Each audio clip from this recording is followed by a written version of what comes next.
मिंबर शरीफ पे बैठने वाले उलमा से मैं दरख्वास्त करूंगा कि वो सुने और दुआएं दें, आप भी सुने। नूरे हक जलवा नुमा था, मुझे मालूम न था।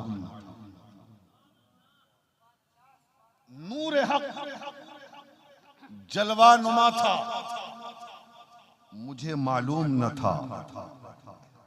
शक्ल इंसान में छुपा था, मुझे मालूम न था। नूर हक जलवा नुमा था, मुझे मालूम न था। शक्ल इंसान में छुपा था, मुझे मालूम न था। बारहा जिसने कहा था अना बशरुन उसने, अल्लामा खलील साहब, बारहा जिसने कहा था अना बशरुन उसने, मन रानी भी कहा था, मुझे मालूम न था। मन रानी भी कहा था, मुझे मालूम न था। अब बकरियां जिसने चराई थी हलीमा तेरी, जरा जोर से, बकरियां जिसने चराई थी हलीमा तेरी, वही अर्श पे गया था, मुझे मालूम न था। वही अर्श पे गया था, मुझे मालूम न था। और जिसने उम्मत के लिए रो के गुजारी रातें, जिसने उम्मत के लिए रो के गुजारी रातें, वही महबूबे खुदा था, मुझे मालूम न था। वही महबूबे खुदा था, मुझे मालूम न था। नूर हक जलवा नुमा था, मुझे मालूम न था। शक्ल इंसान में छुपा था, मुझे मालूम न था। और निगाहे वली में वो तासीर देखी, निगाहे वली में वो तासीर देखी, बदलती हजारों की तकदीर देखी। और निगाहे मर्द मोमिन से बदल जाती हैं तकदीरें, निगाहे मर्द मोमिन से बदल जाती हैं तकदीरें। जो हो ज़ौक़े यकी पैदा तो कट जाती हैं ज़ंजीरें।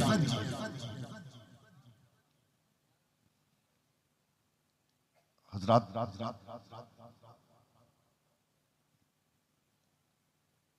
अल्लाह कुरान में इरशाद फरमाता है, ऐ ईमान वालो अल्लाह से डरो।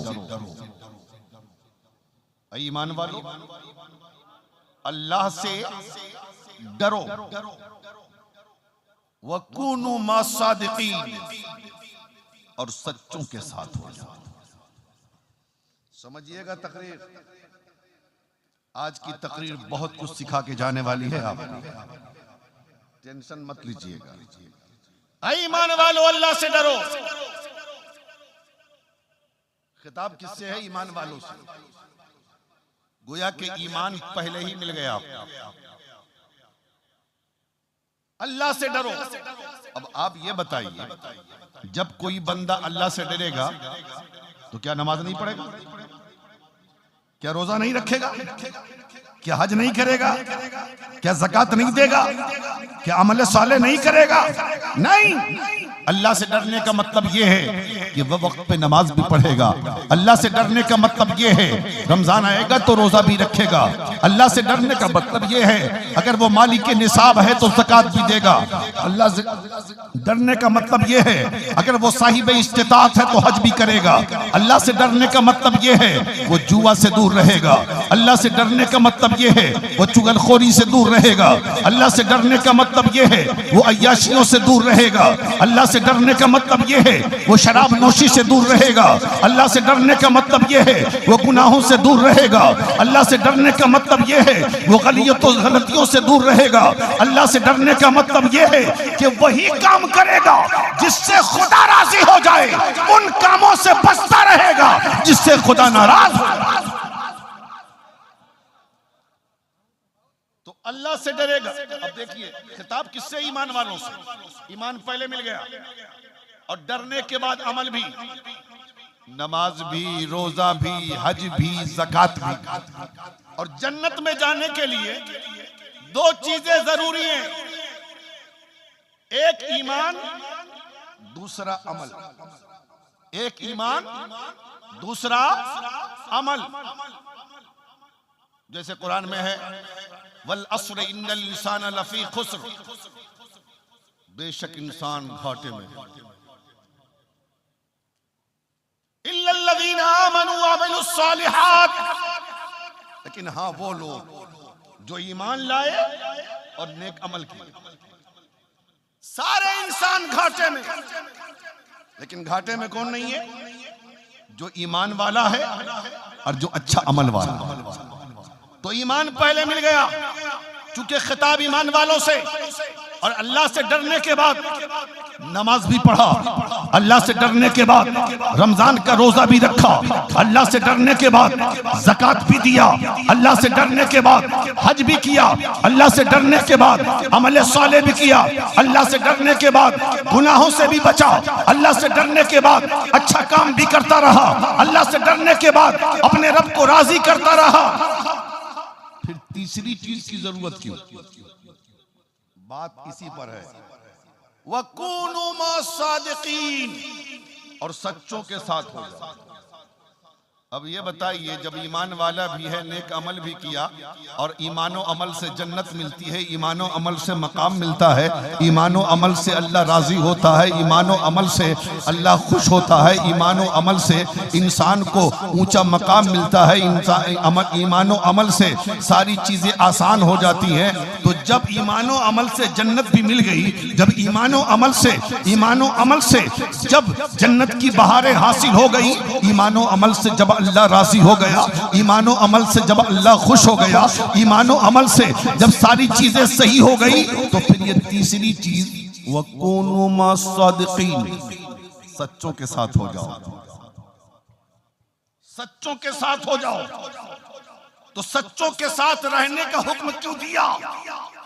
तो सुनो दो लफ्जों में, ये सही है, अमल और ईमान दुखूल जन्नत के लिए जरूरी है।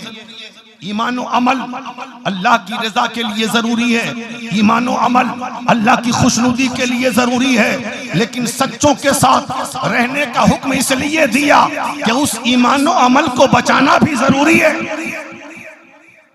उसी ईमानो अमल को बचाना भी जरूरी है। सच्चों के साथ रहने का हुक्म कुरान ने इसलिए दिया, ईमान आ गया, अमल कर लिया, जरूरी नहीं कि ईमान बच जाए, जरूरी नहीं कि अमल बच जाए, इसीलिए कहा गया सच्चों के साथ हो जाओ। जब सच्चों के साथ हो जाओगे, तुम्हारा ईमान भी बच जाएगा, तुम्हारे अमल भी बच जाएगा। अब सच्चे हैं कौन? सच्चे हैं कौन? कुरान से पूछो। कुरान कहता है, इहदिनस सिरातल मुस्तकीम, ऐ अल्लाह हमें सीधे रास्ते पे चला। सिरातल लज़ीना अनअमता अलैहिम, वो सीधा रास्ता जिस पर तूने अपना इनाम रखा। जोर से बोलो यार, जोर से बोलो, बहुत मजा आने वाला है आपको। वो सीधा रास्ता जिस पर तुमने अपना इनाम रखा है। कुरान किन पर इनाम है? कुरान कहता है अनअमल्लाहु अलैहिम मिनन नबिय्यीना वस्सिद्दीकीना वश्शुहदाई वस्सालिहीन। अल्लाह का इनाम नबीयीन पर है, अल्लाह का इनाम सिद्दीकीन पर है, अल्लाह का इनाम सालिहीन पर है, अल्लाह का इनाम शुहदा पर है, अल्लाह का इनाम अल्लाह के नेक बंदों पर है। अगर इसे हम तफसील में जाएं तो ये कहेंगे अल्लाह का इनाम अबू बकर पर है, अल्लाह का इनाम उमर पर है, अल्लाह का इनाम उस्मान गनी पर है, अल्लाह का इनाम अली शेर खुदा पर है, अल्लाह का इनाम इमाम हसन पर है, अल्लाह का इनाम इमाम हुसैन पर है, अल्लाह का इनाम हजरत बिलाल पर है, अल्लाह का इनाम ज़ैनुल आबिदीन पर है। और आगे जाएंगे तो हम ये कहेंगे अल्लाह का इनाम गौसे आजम पर है, अल्लाह का इनाम गरीब नवाज पर है, अल्लाह का इनाम बख्तियार काकी पर है, अल्लाह का इनाम महबूब इलाही पर है, अल्लाह का इनाम गंजे शकर पर है, अल्लाह का इनाम हजरत चिराग दहलवी पर है, अल्लाह का इनाम मुजद्दिद अल्फसानी पर है, अल्लाह का इनाम इमाम अहमद रजा पर है,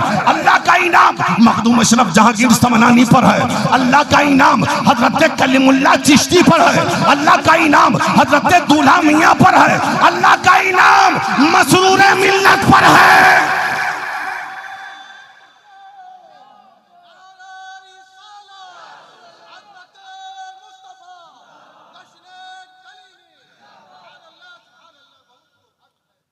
हम गौसे आजम को इसलिए मानते हैं कि हम गौसे आजम से मोहब्बत करते हैं। गरीब नवाज को इसलिए मानते हैं, हम गरीब नवाज से प्यार करते हैं। मखदूम अशरफ को इसलिए मानते हैं कि हम मखदूम अशरफ से मोहब्बत करते हैं और इसलिए मानते हैं कि इन पर अल्लाह का इनाम है। हम मखदूम अलाउल हक पंडवी को इसलिए मानते हैं कि इन पे अल्लाह का इनाम है। हजरत मुजद्दिद अल्फसानी को इसलिए मानते हैं कि इन पर अल्लाह का इनाम है। हजरत आला हजरत को इसलिए मानते हैं कि इन पे अल्लाह का इनाम है। हजरत कलीमुल्लाह चिश्ती को इसलिए मानते हैं कि इन पे अल्लाह का इनाम है। हजरत दूल्हा मियां को इसलिए मानते हैं कि इन पर अल्लाह का इनाम है। हजरत मसरूर मिल्लत को इसलिए मानते हैं इन पर अल्लाह का इनाम है। इसलिए कि जो अल्लाह का, जिन पर अल्लाह का इनाम होता है वो अल्लाह के हबीब होते हैं, वो अल्लाह के महबूब होते हैं। तो सच्चों के साथ रहने का हुक्म इसलिए दिया गया कि सच्चों के साथ रहोगे तो ईमान बचा रहेगा, ईमान बचा रहेगा। और एक बात सुन लो, हमने जब सच्चों को देखा तो देखा एक सच्चा दूसरे सच्चे के पीछे। एक सच्चा, अगर सच्चों की जरूरत दुनिया में ना होती, हमने मसूद मिल्लत का दामन क्यों थामा? इस बात को जहन में रखना। और जो लोग इस पर सवाल करते हैं वो इसका जवाब सुन लें। हमने मसूद मिल्लत का दामन क्यों थामा? हम मसूद मिल्लत के पीछे पीछे क्यों हैं? इसलिए कि एक सच्चा दूसरे सच्चे के पीछे। गौसे आजम को हम देखते हैं तो देखते हैं गौसे आजम सच्चे, लेकिन हजरत अबू सईद मखजूमी के पीछे पीछे। गरीब नवाज सुल्तानुल हिंद अताए रसूल गैर मुंतसिब हिंदुस्तान के बादशाह हैं।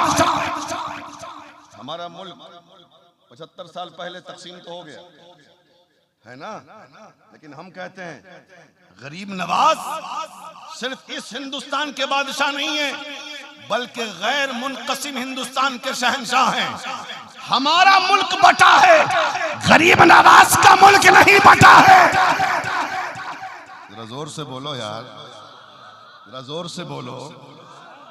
गरीब नवाज का हिंदुस्तान तकसीम नहीं हुआ है, अताए रसूल है। लेकिन जब हम उनको देखते हैं तो देखते हैं कि वो भी किसी सच्चे के पीछे हैं। हजरत उस्मान हारूनी के सामने बैठे हुए हैं, हजरत उस्मान हारूनी के सामने बैठे हैं। तो एक सच्चा दूसरे सच्चे के पीछे पीछे। पता ये चला जब एक सच्चे को दूसरे सच्चे की जरूरत पड़ सकती है तो हमें सच्चे की जरूरत कैसे नहीं पड़ेगी। इसीलिए हमने मसूद मिल्लत का दामन थामा।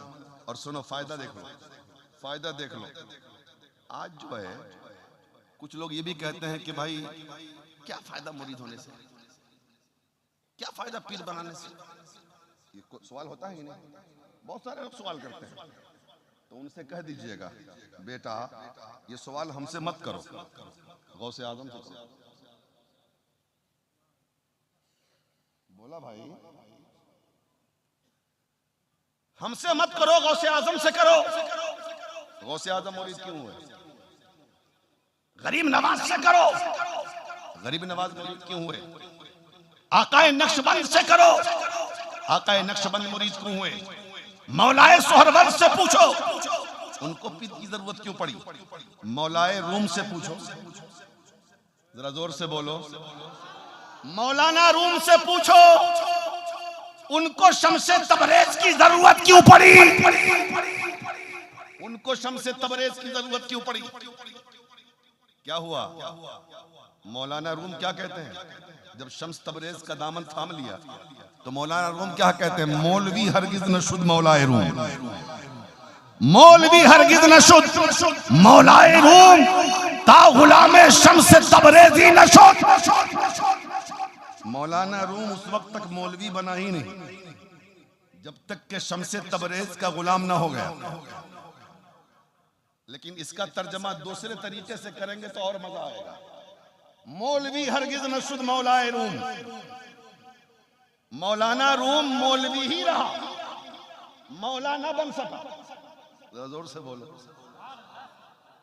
मौलाना रूम मौलवी ही रहा, मौला उस वक्त तक ना बन सका जब तक के शम्स तबरेज की गुलामी नसीब ना हो गई। पता चला मदरसा मौलवी बनाता है, खानकाह मौला बनाता है। नारे तकबीर, नारे रिसालत, जश्न कलीमी, अजमत मुस्तफ़ा मौलाना जियाउद्दीन कटक साहब किबला। नारे तकबीर, नारे रिसालत।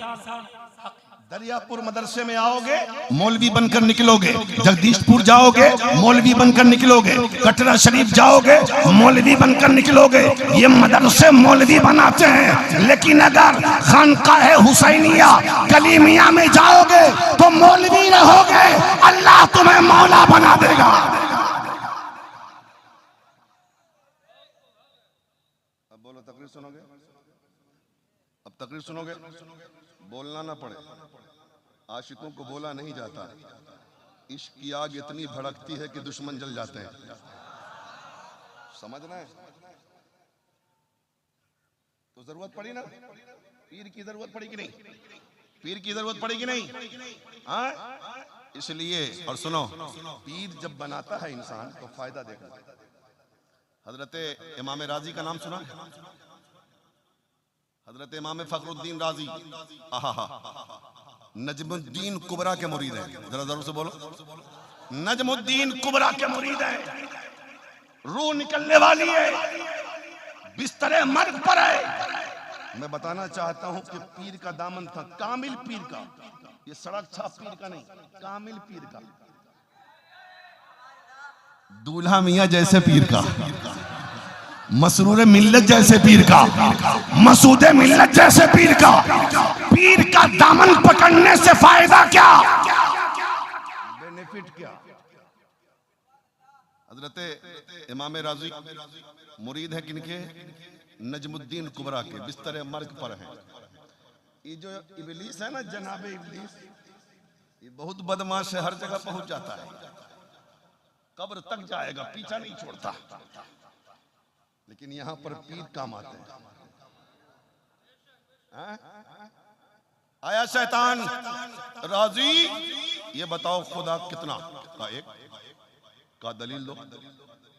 एक दलील दिया, काट दिया। दूसरी वो भी तो मौलाना था ना, वो इबलीस भी तो मौलाना मुअल्लिमुल मलकूत है। वो इतनी तरक्की कर गया कि जिन्नातों की जमात से फरिश्तों की जमात में शामिल कर दिया गया, जन्नत में पहुंच गया। और ऐसे ही नहीं, टीचर बन के, टीचर, अब बाद में हो गया फटीचर। टीचर बन फरिश्तों को पढ़ाता था। न वैसा पढ़ने वाला, न वैसा मदरसा। और फरिश्ते उसको झूला पे बैठा के झूला झूलाते थे। बताइए ऊंचा मकाम कितना हुआ, कितना ऊंचा मकाम हो गया। तो था तो बहुत भारी मौलाना ना। एक दलील दिया इमाम राजी ने, काट दिया। दूसरी दलील दिया, काट दिया। तीसरी दलील दिया, काट दिया। चौथी दलील दिया, काट दिया। इमाम राजी दलील देते रहे खुदा की वहदानियत पर, वो शैतान काटता रहा। 360 दलीलें थी, दे दिया, सब काट दिया। अब हजरत इमाम राजी बगैर दलील के हो गए। बहुत दूर अपनी खानकाह में इमाम राजी के पीरो मुर्शिद हजरत नजमुद्दीन कुबरा नमाज के लिए वजू बना रहे थे। जरा जोर से बोलो। और सारे मंजर को मुलाहिजा कर रहे थे कि राजी के साथ हो क्या रहा है। और ये जान गए कि राजी के पास अब दलील नहीं, सारी दलीलें काट दी। अब पीर का फायदा देखो। हजरत नजमुद्दीन कुबरा ने अपना लोटा उठाकर शैतान को मारा और वहीं से कहा, अरे राजी कह क्यों नहीं देता, मैं बगैर दलील के खुदा को एक मानता हूं। अब देखो कौन आया? जरा जोर से बोलो, काम कौन आया? पीर आया। इधर शैतान को लोटा लगाए, उधर आवाज पहुंची फखरुद्दीन राजी के पास। फखरुद्दीन राजी ने कहा, ओ शैतान, मैं बगैर दलील के खुदा को एक मांगता हूं, दलील दोगे तब तो काटेगा, जब बगैर दलील माना जाएगा तो काटेगा क्या? पता ये चला।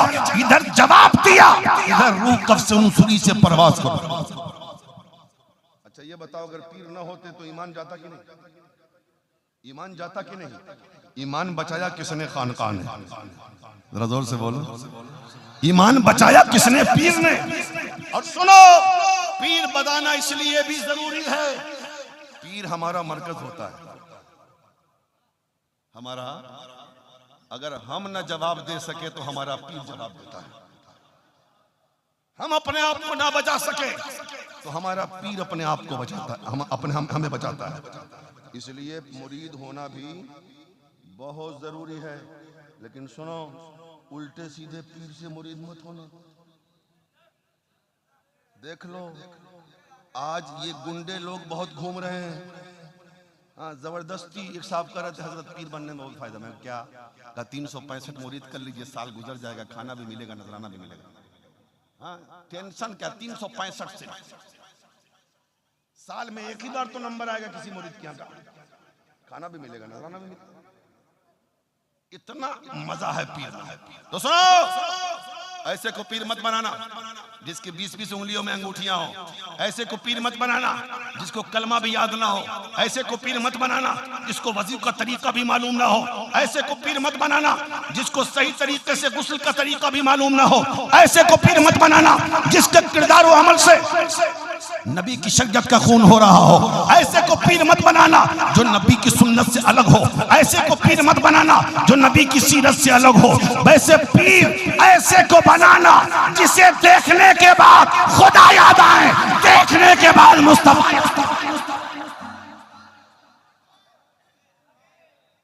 और सुनो सुनो, आहा, और जरा सा, और जरा गरीब नवाज की बात। अच्छा, गरीब नवाज से पहले एक बात और सुनो। सैयद का एहतराम वाजिब, जोर से बोलो। उनकी ताजीम वाजिब। आला हजरत सरकार फरमाते हैं कि सैयद अगर गुनहगार भी है ना, फिर भी उस सैयद की ताजीम वाजिब है। और सुनो, अगर सैयद आले रसूल अगर इंतकाल कर जाएं तो कब्र में अल्लाह उन्हें अजाब नहीं देता है। ये सदका है खातून जन्नत का, चूंकि ये फातिमा की औलाद है, अली के बेटे हैं। फातिमा की औलाद होने की वजह से अल्लाह इन्हें अजाब नहीं देता है। तो ये दुआ करना कभी सैयद की बारगाह में गुस्ताखी ना होने पाए। सैयद का एहतराम करना, उनसे मोहब्बत करना, इसलिए कि सैयद का एहतराम करने के बाद न जाने कितने लोग जो जर्रा थे तो आफताब बन गए, कतरा थे तो दरिया बन गए, जमीन थे तो आसमान बन गए। सुना तो भाई, ये तकरीर खत्म करते हैं। देखो बाबू, आज मैं बहुत मूड में हूं, अभी तो शुरू किया हूं, समझ रहे हैं ना। अभी माल और खजाना तो बाकी है। मैं इंतजार कर रहा हूं कि हुजूर तशरीफ लाए तो फिर हुजूर के सामने कुछ लबकुशाई हो जाए, समझ रहे हैं ना। हाँ, मेन टॉपिक जो आप चाहते हैं सुनना, ठीक है ना। और हमारे नकीब साहब ने जो कहा ना, आज मैं उसको भी सुनाऊंगा, उसको भी सुनाऊंगा। फिर देखिए, तो मैं ये कह रहा था कि सैयद और आले रसूल का एहतराम, आले रसूल से मोहब्बत, उनकी अकीदत इंसान को दुनिया में भी सुरखरू करती है और आखिरत में भी सुरखरू करती है। था बगदाद में एक पहलवान, बगदाद में, जरा जोर से बोलो, जरा जोर से, बगदाद में एक पहलवान था जिसकी शोहरत दूर दूर तक कोई भी पहलवान उससे कुश्ती लड़ने के लिए तैयार नहीं होता था। दुनिया जानती थी कि इससे लड़ेगा कोई भी वो हार जाएगा। वो बादशाह ने उसे पहलवानी के लिए रखा था, शहंशाह ने उसको रखा था। एक आले रसूल अपने बच्चों के साथ, अपनी अहलिया के साथ गुर्बत की वजह से जंगल में ठहरा है। खाने के लिए कुछ नहीं, गरीब और नातवा है वो, कमजोर है वो, काम कोई देता नहीं। ये कमजोर आदमी काम क्या करेगा, ये नहीं आदमी काम क्या करेगा। बच्चे भूख से बिलक रहे हैं, बीवी परेशान है, करे तो क्या करे। एक दिन शहर आए, शहर में ऐलान हो रहा था अगर कोई बादशाह के फला पहलवान से अगर कुश्ती लड़ेगा वो जीत जाएगा तो बादशाह उसे इनामो इकराम से नवाजेगा, बहुत ज्यादा उसे इनाम दिया जाएगा। लेकिन सुन लो, आज तक उस पहलवान से कोई जीत न सका, सबको हार मिली है, कोई जीत न सका। आज तक कोई जीता नहीं है, सब हार गया। अल्लाह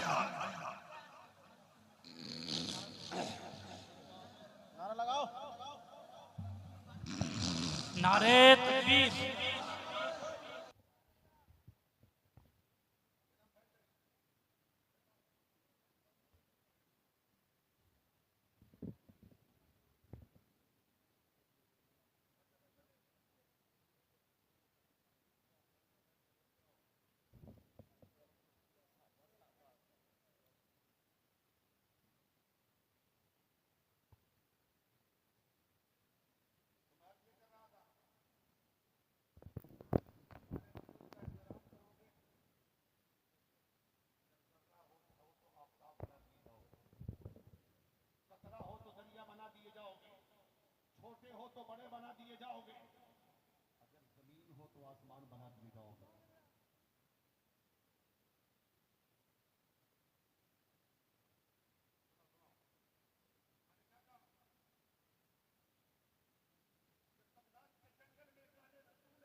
मेरे सरताज कुछ तो कीजिए ना।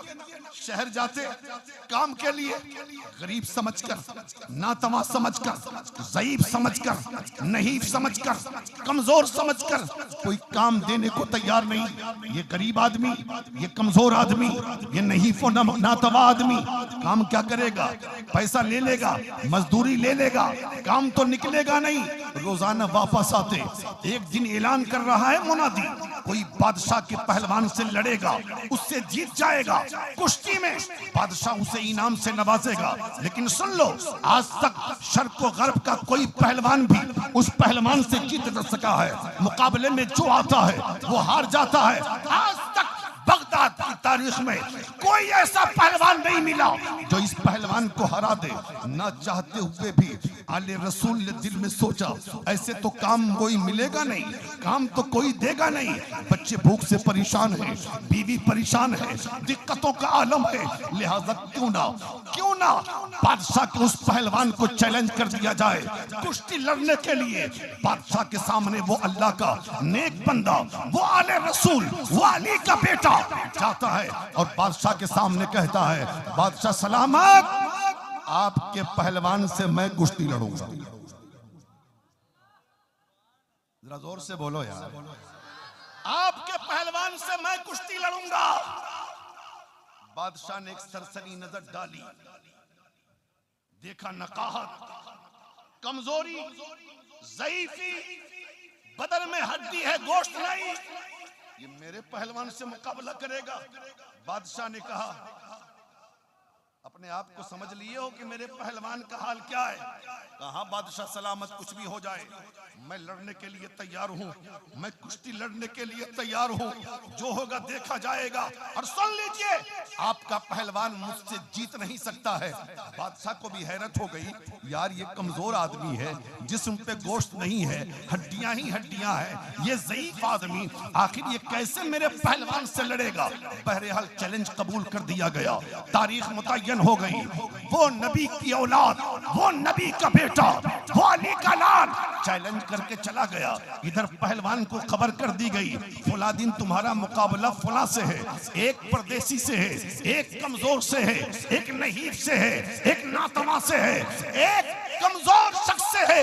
सब ताज्जुब में है। जब तारीख आई मुकाबले की, तरह तरह की बातें होने लगी, लेकिन एक तरफ बादशाह को यह खतरा मंडला रहा है कि आखिर वो जो शख्स गया है चैलेंज करके मेरे पहलवान को, वो शख्स मुकाबले के दिन आएगा भी कि नहीं आएगा। कोई कहता है आएगा, कोई कहता है नहीं आएगा, कोई कहता है मुंह में जबान थी बोल के चला गया, लेकिन वो थोड़ी ना आने वाला है मुकाबले के लिए। इसलिए आई गई बात खत्म हो गई। लेकिन जब मुकाबले की तारीख आती है, पूरा शहर उस मैदान में जमा है जहां पर कुश्तियों का मुकाबला होता है। बनफ्से नफीस बादशाह भी मौजूद है। अब इंतजार हो रहा है, इंतजार हो रहा है उस ज़ईफ शख्स का जिसने पहलवान बगदाद के पहलवान को चैलेंज किया था। अब सबकी नजरें उसी तरफ है जिधर से उस पहलवान को, उस आले रसूल को, उस ज़ईफ और नातवा को आना था। कोई कहता है नहीं आएगा, कोई कहता है आएगा, कोई कहता है नहीं आएगा, बोल के चला गया। कोई कहता है नहीं जरूर आएगा। उसकी आंखों की चमक उस दिन बता रही थी कि जरूर आएगा। अल्लाह अल्लाह, थोड़ी देर के बाद देखा कि हल्के फुल्के गर्द उड़ने शुरू हो गए। जब गर्द की सफाई हुई तो देखा एक नहीं वो नातवा, वही शख्स जिसने बगदाद के पहलवान को चैलेंज किया था, वो आहिस्ता आहिस्ता कमजोर कमर के साथ, कमजोर जिस्म के साथ उसी मुकाबला गाह की तरफ चला रहा है जहां पे पूरा शहर बगदाद जमा है। शोर हो गया। बगदाद के सबसे बड़े पहलवान के मुकाबले में वो शख्स आ रहा है जिसने उसको चैलेंज किया है। और सिर्फ मुकाबला का चैलेंज नहीं किया, हराने का चैलेंज किया है। मैं हरा दूंगा। आ गया वो अल्लाह के रसूल का बेटा, वो नहीफ आदमी, वो कमजोर आदमी। अल्लाह अल्लाह किस लिए? बच्चे भूखे हैं, कोई काम नहीं दे रहा है, बीवी भूखी है, कोई काम नहीं दे रहा है। ऐ दरियापुर के कलीमी मुसलमानों, हुसैनी मुसलमानों, ऐ नबी के आशिकों, जरा दिल पर हाथ रख के सोचना और कभी भी नबी की औलाद की बारगाह में गुस्ताखी न करना। कभी कोई ऐसा काम न करना जिससे सैयद का दिल दुख जाए। इसलिए कि अगर सैयद का दिल दुख गया तो खातूने जन्नत को तकलीफ होगी, खातूने जन्नत को तकलीफ हुई तो मुस्तफा को तकलीफ होगी, और मुस्तफा को तकलीफ हो गई तो खुदा नाराज हो जाएगा। कभी अपने मौला को नाराज मत करना। अल्लाह अल्लाह, वो आले नबी, वो औलादे अली आया मुकाबला